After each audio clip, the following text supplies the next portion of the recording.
नमस्ते, Vande Mataram. Revolution India channel नए भारत की आवाज़ पर आप सबका हार्दिक स्वागत, अभिनंदन। दर्शकों, जैसे कि हर बार मैं एक वायदा करता हूं, किसी ना किसी ऐसी खास शख्स से मुलाकात कराऊंगा और आज के हमारे खास कार्यक्रम हरियाणा की राजनीति में किसका लगेगा धूल में लठ, उसके खास मेहमान पूर्व विधायक जुलाना विधानसभा परमिंदर सिंह ढूल, वरिष्ठ कांग्रेसी नेता हमारे साथ मौजूद हैं। ढूल साहब, आपका रिवॉल्यूशन इंडिया चैनल पर हार्दिक स्वागत, अभिनंदन। धन्यवाद। ढूल साहब, राजनीति आपके खून में है। आपके बुजुर्गों ने भी राजनीति में किसी समय में एक पताका फहराई थी। क्या उसी पताका को लगातार राजनीतिक विरासत को बनाए रखने के लिए आप राजनीति के मैदान में कूदे हैं? ये राजनीति में आने का हमारे परिवार का उद्देश्य केवल यही था कि लोगों की सेवा करें। इसी उद्देश्य को लेकर के चौधरी दल सिंह जी राजनीति में आए थे और उन्होंने 6 बार विधायक बने, 4 बार जींद से, 2 बार जुलाना से। तो उन्होंने ये निश्चय किया था कि ईमानदारी से लोगों की, जनता की सेवा करना और आम आदमी की सेवा करके उनके कष्ट दूर करने के लिए राजनीति में आए थे। राजनीति से उनका अर्थ ये था कि राजनीति सेवा के लिए की जाती है जी, तो इसलिए आए थे। उन्हीं के पद चिन्हों पर हमने भी कोशिश की है जी। ढूल साहब, आपने बुजुर्गों का नाम लिया, उनकी ऐतिहासिक जो राजनीतिक यात्रा है उसकी चर्चा की। हम जानना चाहते हैं बतौर उनके सुपुत्र कितनी बारीकी से उनके दिए हुए संस्कारों को बांधे रखा आपने, उनकी राजनीतिक विरासत को कितना संजोए रखे और क्या उनके बताए हुए गुरु मंत्रों को आपने अपने मन मस्तिष्क में बैठाए रखा और उन्हीं के आदर्शों पर चलते हुए आप राजनीति के क्षेत्र में कार्य कर रहे हैं? बिल्कुल ठीक बात आपने ठीक कहा कि जो हमारे बुजुर्गों ने, स्वर्गीय मेरे दादा रामनाथ ने, चौधरी दल सिंह ने, मेरे पिताजी ने जो एक परिवार के लिए, खानदान के लिए मानदंड तय किए थे, उन्हीं के आधार पर चल के उन्होंने राजनीति की। उसी के आधार पर मैं भी कर रहा हूँ कि उन्होंने कहा ये था स्वच्छ, ईमानदारी और जवाबदेह राजनीति जी। वही कोशिश मैंने आज तक की है और अब 52 से लेके आज तक हमारा परिवार राजनीति में सक्रिय है। हारना जीतना अलग बात है जी, लेकिन लोगों के बीच में लगातार रहते हैं। तो आज ये मैं कह सकता हूँ कि इस बात का मुझे एक संतोष है कि आज हमारे ऊपर किसी प्रकार का इतने लंबे समय में कोई भ्रष्टाचार का, बेईमानी का, ठगी का और जात पात का, वैर विरोध का हमारे परिवार पर आरोप नहीं लगा। लेकिन ये हमने विरासत संभाल के रखी थी, इसी विरासत पे चलते रहे जी। ढूल साहब, आपकी जो राजनीतिक यात्रा है उसको जितना नज़दीक से हमने समझ पाए, देखा, आपने हर पार्टी में कुछ कुछ समय बिताया है, चाहे वो इंडियन नेशनल लोकदल पार्टी है, चाहे वो बीजेपी है, चाहे वर्तमान में अब कांग्रेस है। क्या अंतिम निर्णय क्या नज़र आता है? राजनीतिक अनुभव आपका क्या कहता है? किस राजनीतिक पार्टी की नीति और नीयत साफ और स्पष्ट है?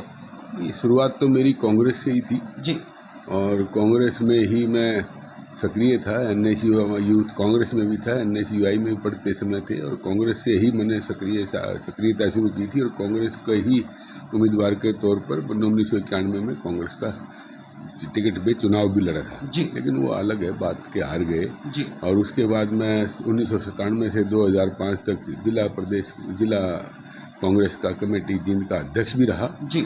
और चौधरी भूपेंद्र सिंह हुड्डा प्रदेश के अध्यक्ष थे, उनके नेतृत्व में, और भजनलाल भी कुछ दिन अध्यक्ष रहे थे, उनके नेतृत्व के अंदर हमने काम किया और पूरे इलाके के अंदर, जींद जिले के अंदर कांग्रेस का एक ताना बाना खड़ा किया था, जिसका नतीजा है कि 2000 में और 2005 में सभी सीटें कांग्रेस जीती थी जी। ढूल साहब, आपने हमारे आंकड़े दुरुस्त किए कि आपने बताया कि शुरुआत कांग्रेस पार्टी से ही थी, उसमें आपने संगठन खड़ा कर दिया।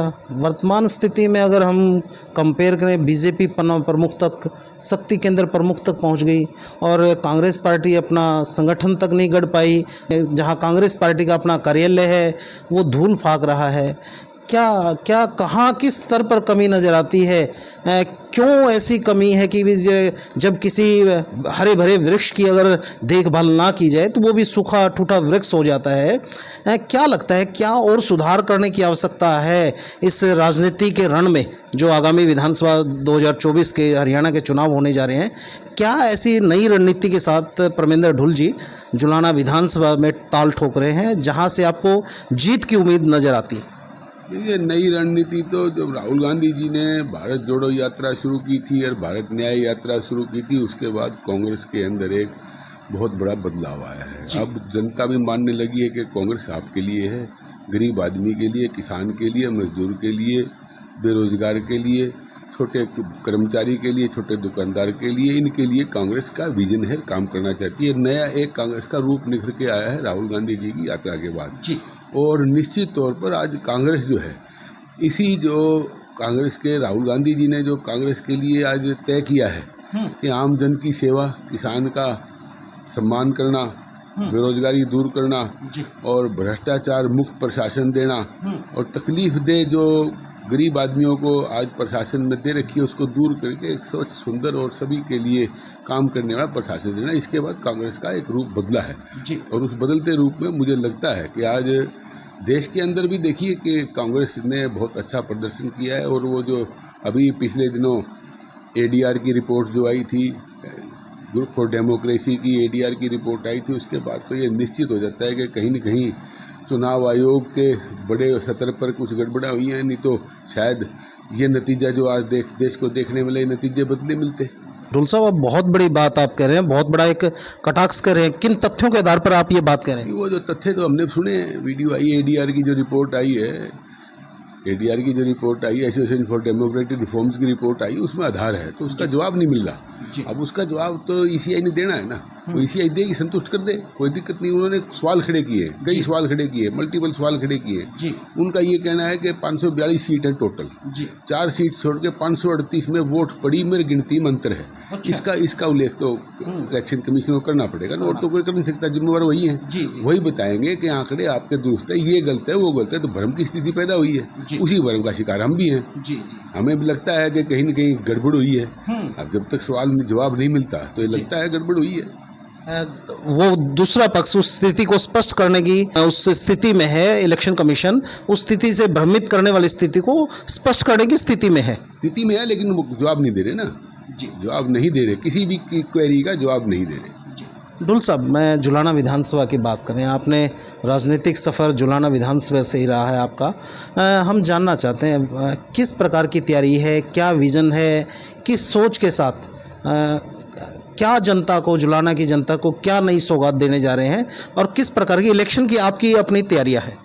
जहाँ तक सौगात की बात है तो निश्चित तौर पर चौधरी भूपेंद्र सिंह हुड्डा के नेतृत्व में प्रदेश में सरकार कांग्रेस की बनने जा रही है और निश्चित तौर पर जुलाना का जो एक गतिशीलता से विकास होना चाहिए था वो रुक जाता है जी। उस निरंतरता को बनाए रखने के लिए, निरंतरता को जोड़ने के लिए ये चौधरी भूपेंद्र सिंह हुड्डा और टीम मिलकर के जुलाना के विकास के लिए एक दृढ़ संकल्प है, जिसमें ऐसा विकास हो कि बेरोजगारी दूर हो और रोजगार देने के साधन जुलाना में, जुलाना के आसपास जुलाना में बने, ताकि युवाओं को रोजगार उपलब्ध हो और जो किसानों की माली हालत है जो पूरे प्रदेश के अंदर आज आपसे छिपी नहीं, उसको उभारा जाए। पीने का पानी, नहरी पानी, स्कूल की व्यवस्था, शिक्षा के ऊपर, ट्रांसपोर्टेशन, अस्पतालों को सुदृढ़ करना, ये मुख्य कार्य हैं जो किए जाने चाहिए, सरकार करती है। और जो चौधरी भूपेंद्र सिंह हुड्डा का जो घोषणा पत्र है उसके हिसाब से तो विजन तय है कि वो जो प्रदेश के अंदर 2 लाख नौकरियां खाली पड़ी हैं वो देंगे, कच्ची नौकरियां भर्ती बंद करेंगे, HKRN को बंद करेंगे, गरीबों को 100 गज के प्लाट देते थे वो देंगे। लेकिन आज उन्हीं की फॉलो करके आज भारतीय जनता पार्टी 100 गज के प्लाट देने चली है। और चौधरी भूपेंद्र सिंह हुड्डा के समय 2014 तक दिए गए थे और 2010 तक, उसके बाद तो आज दिए नहीं जा रहे, 14 के बाद तो आज दिए नहीं जा रहे ना। अब 10 साल हो गए, 14 से 24 10 साल हो गए, अब देने लगे हैं। इसका एक पर्सन चिन्ह लगता है। और 6,000 रुपये बुढ़ापा पेंशन है और हमारे महिलाओं को सशक्त किया जाए, जिस तरह राहुल गांधी जी का विजन है कि प्रत्येक घर की एक महिला को साल में 1 लाख रुपए, और जो अप्रेंटिसशिप है, right to apprenticeship, right to health लागू करने की हरियाणा में योजना है। तो इसकी क्रांतिकारी योजनाएं हैं जिससे निश्चित तौर पर जुलाना का भी और हरियाणा का भी विकास होगा। और जुलाना के अंदर तो चौधरी भूपेंद्र सिंह हुड्डा एक पुराना विजन है, उस विजन को लेकर चल रहे हैं और विजन के ऊपर जुलाना का चहुमुखी विकास करने के लिए कांग्रेस कर संपर्क है, उसी उद्देश्य को लेकर हम चल रहे हैं जी। ढूल साहब, आपने गांव की बात की, क्योंकि आप खुद ग्रामीण पृष्ठभूमि से हैं, ग्रामीण परिदृश्य को आपने नज़दीक से देखा है, जिया है। हम समस्या देखते हैं गाँव में, बहुत संकरे रास्ते हो गए, ग्रामीण वासियों की तरफ से कोई अवैध कब्जे की एक ऐसी स्थिति जहां गलियां बहुत भीड़े, बहुत कम चौड़े रास्ते नज़र आते हैं। क्या उस दिशा में भी गाँव को भी शहरों की तर्ज पर विकसित करने का एक सपना परमेंद्र ढुल जी का है? क्या क्या किस प्रकार से वो रणनीति रहेगी कि गांव को भी शहरों की तरज पे विकसित किया जाए, सुंदर सुंदर और खुली लंबी चौड़ी गलियां हो? जी, यही तो मैं कह रहा हूँ कि राहुल गांधी जी ने जो नया विजन दिया है उसके अंदर गांव की परिकल्पना ज़्यादा है। जी, गांव को उन्होंने प्रमुख इकाई मान करके गांव के विकास के लिए प्राथमिकता, स्वच्छता के लिए, जी, और ये जो सैनिटाइजेशन है, गांव के अंदर मजबूत हो, पीने का पानी मजबूत हो, इन सभी को लेकर तो गांव का विकास तो होगा ही होगा। जब ये सारी सुविधा लागू होगी जी, तो गांव का विकास होगा। निश्चित तौर पर जो स्थानीय समस्याएं हैं जी, वो स्थानीय जनता प्रशासन की मदद से उनको स्वयं दूर करने में सक्षम है, जी, और वो करेगी, वो सहयोगी रहेंगे। जी। ढुल साहब, जाते जाते जुलाना विधानसभा की जनता से और कांग्रेस प्रदेश संगठन और राष्ट्रीय संगठन से आप क्या अपील करेंगे? किस प्रकार से आप सुयोग्य और सशक्त उम्मीदवार हैं कांग्रेस पार्टी के जुलाना विधानसभा से, और यदि कांग्रेस पार्टी आपको टिकट देती है उस स्थिति में आप जुलाना विधानसभा की जनता से क्या अपील करेंगे?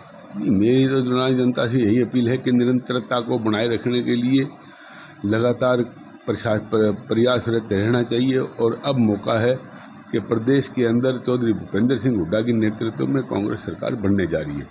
तो निश्चित तौर पर हमारा क्षेत्र पीछे न रह जाए, इसलिए तमाम जुलाना वासियों से मेरी अपील है कि चौधरी भूपेंद्र सिंह हुड्डा राहुल गांधी जी के नेतृत्व पर विश्वास रखे और इस प्रदेश जुलाना से कांग्रेस को भारी मतों से विजय बना करके आने वाले विकास के लिए अपना दावा मजबूत करें। ढुल साहब, एक तरफ नायब सैनी जी 2020 मैच खेल रहे हैं, जो समय उनको मिला उस स्थिति में वो लगातार घोषणाओं पे घोषणा कर रहे हैं। अभी एमएसपी की बात हुई, अनेकों घोषणाएं कर रहे हैं।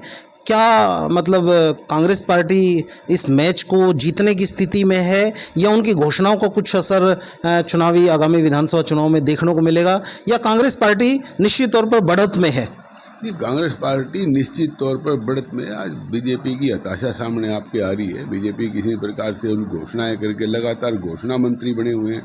ये असल में ये घोषणाओं की सरकार रही है जी। पत्थर लगते रहे, घोषणा होती रही, धरातल पर काम कुछ होता नहीं। आप यह देख लीजिए, प्रदेश के ऊपर जब चौधरी भूपेंद्र सिंह हुड्डा प्रदेश के मुख्यमंत्री थे और वो जब 2014 में गए तो लगभग 69,000 करोड़ रुपए कर्जा था। आज वो कर्जा 2 लाख के आसपास हो रहा है। तो इसका मतलब कहा विकास है नहीं, कर्जा इतना बढ़ रहा है। हर प्रकार से देखिए तकलीफ दे तो है। अस्पतालों में डॉक्टर नहीं, आपके सामने है। पुलिस व्यवस्था के अंदर कमजोरी आ रही है, पुलिस पूरी नहीं है।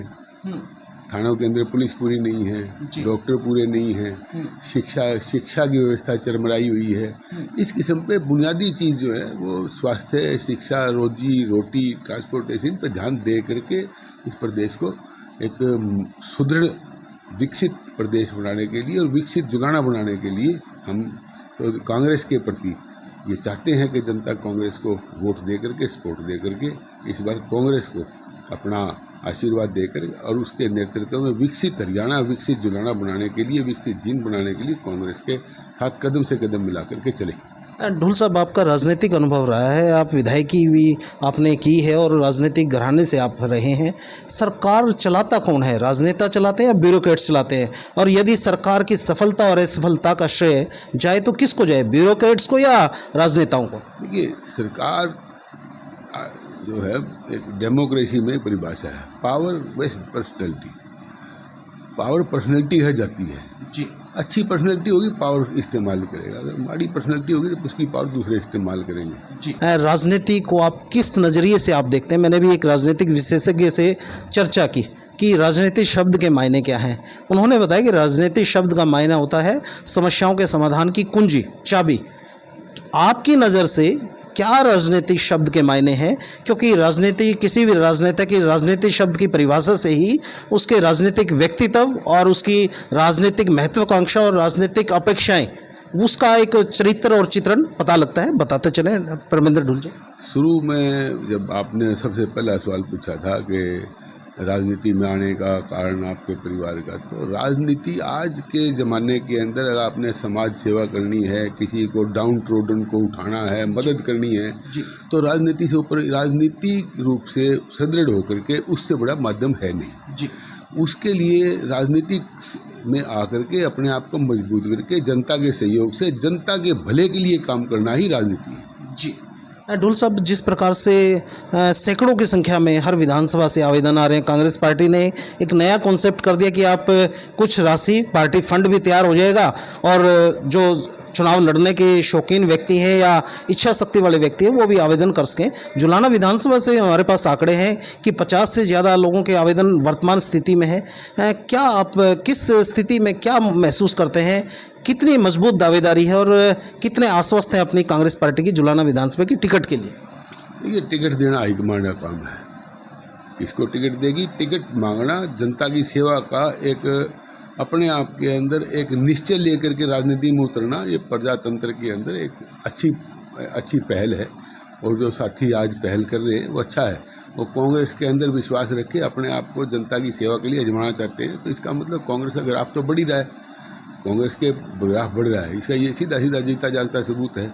और कांग्रेस जिसको सक्षम समझेगी उसको टिकट देगी। मेरा अंतिम निवेदन, क्या कांग्रेस पार्टी के अनुशासित सिपाही के रूप में आप जुलाना विधानसभा की कांग्रेस हाईकमान जिस भी कैंडिडेट को टिकट देती है उसके अनुशासित सिपाही के रूप में काम करते हुए आप जुलाना विधानसभा को कांग्रेस पार्टी की झोली में डालने का काम करेंगे? मैंने तो अभी तो कहा आपको, मैंने अभी तो कहा कांग्रेस हाईकमान जिसको भी टिकट देगी उसके लिए सभी मिलकर काम करेंगे। मैं कुछ अलग थोड़ा हूँ। ढोल साहब, आपने अपना कीमती समय दिया, उसके लिए आपका हृदय से बहुत बहुत आभार। और मैं दर्शकों को इसी सोच और इसी विचार के साथ छोड़े चलता हूँ। निश्चित तौर पर जैसा कि कार्यक्रम का नाम है, हरियाणा की राजनीति में किसका लगेगा धूल में लट। धूल में लट का कारण ये है कि जब सैकड़ों की संख्या में किसी एक सीट के लिए आवेदन होते हैं तो निश्चित तौर पर ये एक भाग्य की बात है। किस व्यक्ति का उस धूल में लट लगता है, उसको टिकट मिलती है, और जब टिकट मिलती है उसके बाद किसको विजयश्री प्राप्त होती है, ये भविष्य के गर्व का विषय है। आप देखते रहिए रिवॉल्यूशन इंडिया। किसी अन्य दिन किसी और शख्स से आप सबको मुलाकात कराएंगे। जय हिंद, जय भारत, वंदे मातरम।